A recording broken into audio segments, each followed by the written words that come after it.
Hey, here we are, day number 3 of our 10-day Daniel fast. Great things are already happening, and I just want to share another word with you today to encourage you as you pursue God in this Daniel time of prayer and fasting.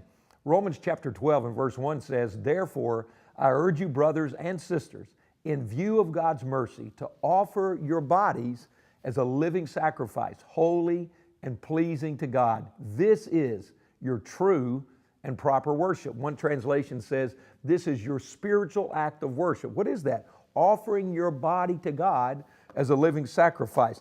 You know, when we begin to pray and fast, it is worship. It's an act of worship. Why? Because fasting is a physical act of surrender to God. In fact, the word fasting means to cover your mouth. Really, true fasting, biblical fasting, is when we abstain from food or foods to devote our attention to God. It becomes worship. It's amazing. You know, the Bible says in Psalm 22 that God inhabits the praise of His people. Do you realize that when you give God the sacrifice of prayer and fasting, you're worshiping?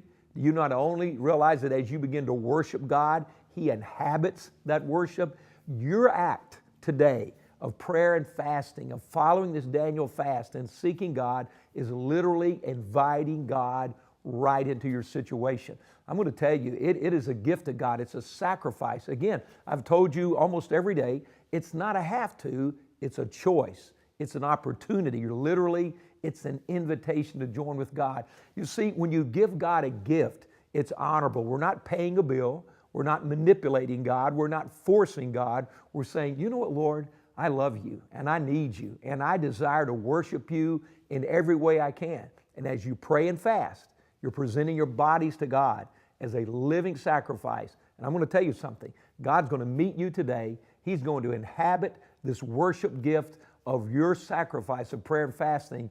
You're going to experience something very, very special today. God bless you. It's going to be a great day.